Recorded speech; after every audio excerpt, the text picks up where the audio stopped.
16 तारखेला जेव्हा कल्याण डोंबिवली महानगरपालिकेचा निकाल जाहीर झाला त्या दिवसापासून आमचे दोन नगरसेवक ॲडव्होकेट कीर्तिराजन ढोणे आणि मधुर उमेश म्हात्रे हे दोघेही पक्षाच्या संपर्कात नाही आहे। आम्ही त्यांच्या घरी किंवा त्यांच्या कार्यालयात माहिती घेतल्या आणि तिथे आम्हाला त्यांची कुठली खोज खबर लागलेली नाही आहे। म्हणून माननीय जिल्हा प्रमुख शरद पाटील साहेब यांनी कोळचेवाडी पोलीस स्टेशन या ठिकाणी आमचे दोन नगरसेवक बेपत्ता असल्याचा लेखी तक्रार त्या ठिकाणी नोंदवलेला आहे।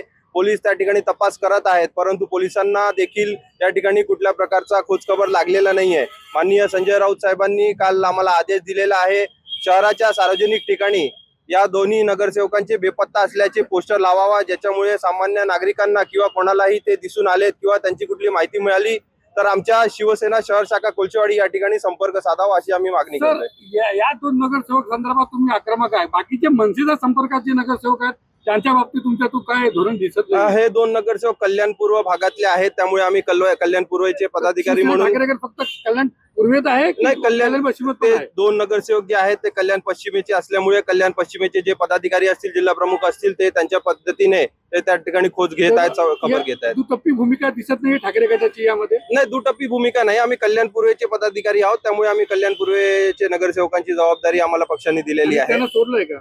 नाही, त्या कल्याण पश्चिमेचे जे आहेत पदाधिकारी ते त्याची शोध घेतात किंवा जी प्रक्रिया आहे ते प्रक्रिया ते कल्याण पश्चिमेचे पदाधिकारी फॉलो करतात। दिसत नाही येते ते त्यांची प्रक्रिया नाही, त्यांना पण आदेश आहे, त्यांनी सुद्धा प्रक्रिया सुरू केलेली आहे। चारही नगरसेवकांना त्या ठिकाणी गटनेते उमेश बोरगावकर यांनी व्हीप बजावलेला आहे आणि ते व्हीप आम्ही त्यांना ईमेलद्वारे, पोस्टाद्वारे आणि SMS द्वारे, व्हॉट्सअपद्वारे आम्ही त्यांना पाठवलेले आहे। उद्याच्या बैठकीत ते जर हजर झाले नाही तर त्यांच्यावरती पक्ष सदस्यत्वाचा किंवा नगरसेवक सदस्यत्वाचा रद्द होण्याची कारवाई होईल। तुमच्या गट स्थापन झालेलं नाही, फक्त नोंदणी झाली आहे, व्हीप कसं काय वाजवणार? नाही, व्हीप हे बघा, गटात जरी ते सहभागी नसले तरी ते पक्षाच्या अधिकृत AB फॉर्म वरती ते निवडून आलेले आहेत, त्यामुळे त्यांच्यावरती व्हीप लागू होतो।